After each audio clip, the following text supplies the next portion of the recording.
Welcome to Mystery Explora, where we delve into the darkest corners of the unknown. Tonight, we bring you a tale that will make you question the safety of your own home. A story of a woman, a midnight visitor, and the chilling events that unravel as she confronts the unknown. This is The Midnight Visitor.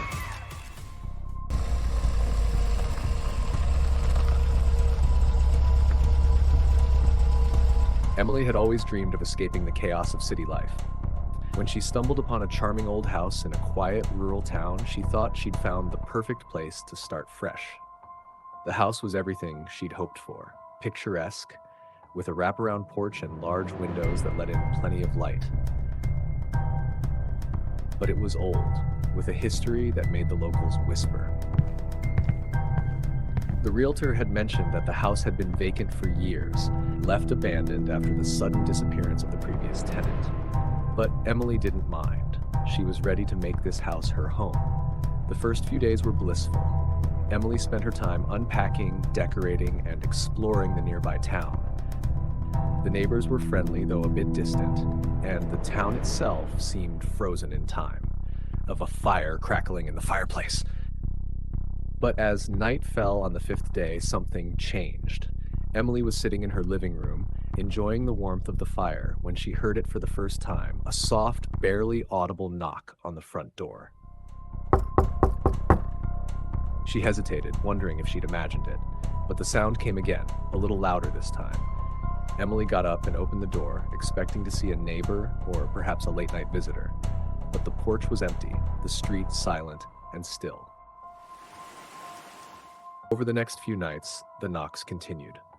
Always at midnight, always soft and deliberate. Emily started to feel uneasy. Who would be knocking on her door at such an hour?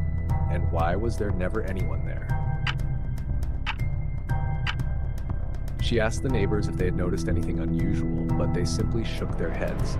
One elderly woman, Mrs. Harper, warned her in a hushed voice, "Some things are better left alone, dear. This town has its secrets."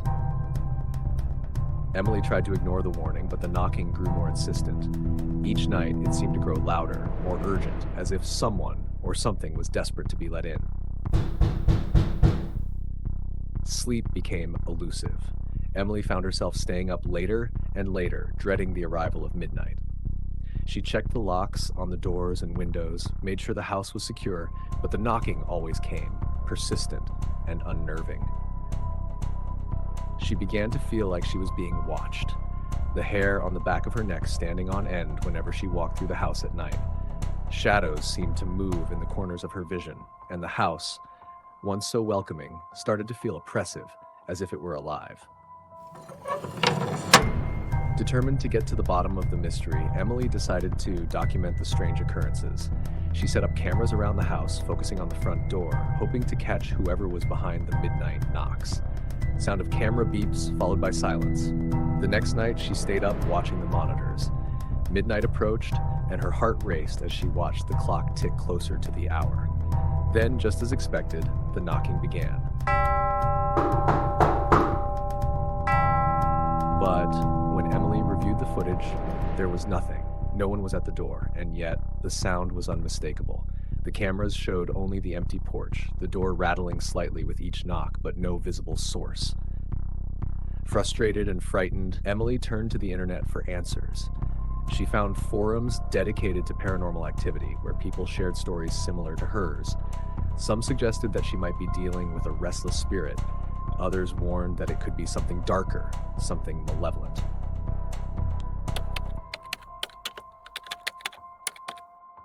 She reached out to a local paranormal investigator, a man named Jack, who had a reputation for dealing with haunted houses. Jack was intrigued by Emily's story and agreed to visit the house the following night. When Jack arrived, he immediately sensed that something was off. The air in the house was thick, heavy, with a presence that sent shivers down his spine. He set up more equipment, including EVP recorders and temperature sensors, and prepared for the midnight knock. Midnight came, and with it, the now familiar knocking. But this time, Jack caught something. On the EVP recorder, a faint voice could be heard, whispering something unintelligible. He played it back for Emily, who felt a chill run down her spine. The voice was barely audible, but it was clear that it was saying something. Something she couldn't quite make out. Jack warned Emily that whatever was in the house wasn't just a harmless spirit. It was something with unfinished business, something that was growing more desperate with each passing night. Determined to uncover the truth, Emily and Jack began digging into the history of the house. They visited the local library, searching through old records, newspapers, and any information they could find about the previous tenants. It didn't take long to find something. Decades earlier, a woman named Margaret had lived in the house. She was a quiet, reclusive figure, known only to a few in the town. One day, she simply vanished without a trace. The townspeople assumed she had left, but her disappearance was never explained. As they delved deeper, they discovered that Margaret had been involved in something darker than anyone had known. Rumors swirled about her involvement in the occult, strange rituals conducted late at night, and a tragic accident that had claimed the life of a close friend. The house, it seemed, had been the site of something sinister. Margaret's disappearance wasn't a mystery, it was a cover-up. And now, her spirit, or whatever remained of her, was trapped in the house, trying to reach out, trying to warn anyone who would listen. One night, as she tried to sleep, she felt a cold hand touch her shoulder. She screamed, but when she turned around, there was no one there. The air was thick with fear, and she knew that whatever was haunting her was growing stronger. Desperate, Emily and Jack decided to conduct a seance, hoping to communicate with Margaret and find out what she wanted. They gathered in the living room, surrounded by candles and ancient books, and began the ritual. At first, nothing happened, but then the air grew cold and the candles flickered. A voice, soft and distant, began to speak. It was Margaret, and she was warning them to leave, to get out before it was too late. But it wasn't just Margaret in the house. Something darker, something evil had been awakened. The seance had opened a door, and now whatever was on the other side was coming through.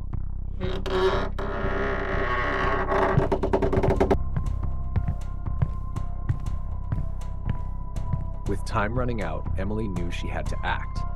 The entity in the house was growing stronger, feeding off her fear. And if she didn't stop it, she feared she would meet the same fate as Margaret. She and Jack prepared for a final confrontation, gathering salt, holy water, and anything else they could find to protect themselves. They planned to banish the spirit and cleanse the house once and for all.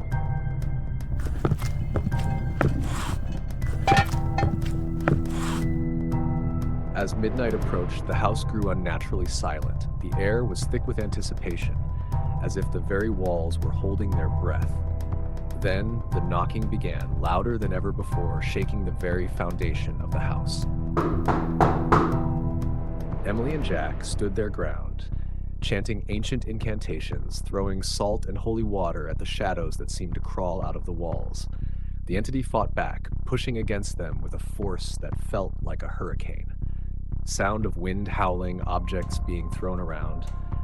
But Emily refused to give in. She called out to Margaret, begging her to help, to lend her strength, and slowly the tide began to turn. The knocking grew weaker, the shadows began to recede, and the house seemed to sigh in relief. When it was over, the house was quiet. The knocking had stopped, and the oppressive atmosphere had lifted. Emily and Jack were exhausted, but they knew they had won. Whatever had haunted the house was gone, banished for good. Emily decided to leave the house, moving back to the city. She couldn't stay, not after everything that had happened. The house, with its dark history and restless spirits, was no longer a home. It was a place of nightmares. But as she drove away, Emily couldn't help but glance back at the house. It stood there, quiet and still, as if nothing had happened. But she knew better. The house would always have its secrets, waiting for the next unsuspecting tenant to uncover them. Thank you for joining us on Mystery Explora for this harrowing tale. Remember, not all mysteries have happy endings, and some doors are best left unopened. If you enjoyed tonight's story, be sure to follow for more spine-chilling tales. Until next time, keep the lights on and beware of midnight visitors.